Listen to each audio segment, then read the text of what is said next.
and a few thousand troops, and they'd be able to get the job done. And we know the story.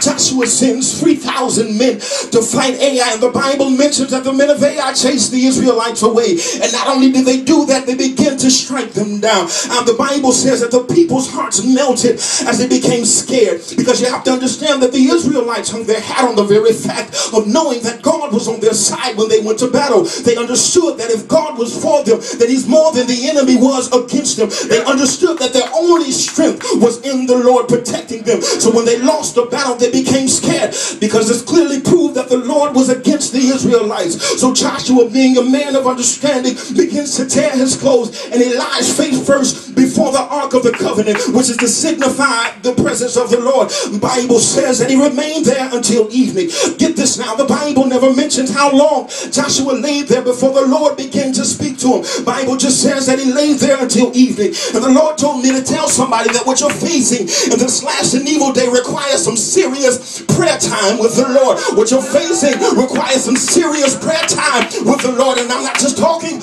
about those 30-second prayers. I thank God for life, health, and strength, and then you go about your business. No, but God is calling us back to the place where we lay prostrate in the presence of the Lord. He's calling us back to the place where we find ourselves like Joshua, where we say, Lord, if you don't speak to me, then I will not move. I won't move from this place until you answer my petition. And if I can move on here, because the sun is going down, you understand that Joshua understands that the task that the Lord gave the Israelites would be impossible without the Lord. And he asked God in so many words, he says, why did you bring us this far to leave us? He says, why did you bring us this far only so us to be destroyed by our enemies? In so many words, Joshua began to say, you could have left us on the other side of the Jordan if we knew that it was going to be like this. And I have to pause here and encourage somebody who thought that walking holy would be a walk in the park, who thought that living holy would be laying on a bed of roses. I've come to tell somebody that your sacrifice in the church has significance. Your pain in the church has purpose. I've come to realize and understand that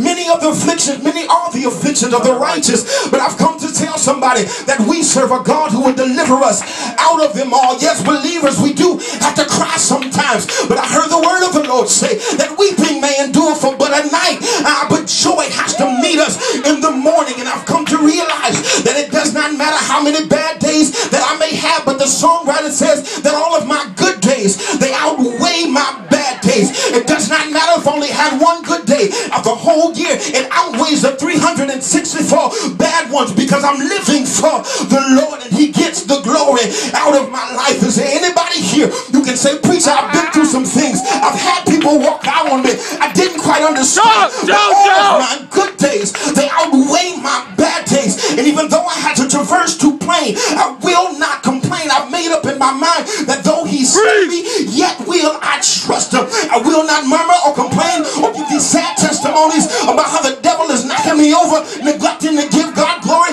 No, but I made up in my mind that the Lord is always good and his mercy endures forever. And so I can move on here. You'll find that Joshua is laying before the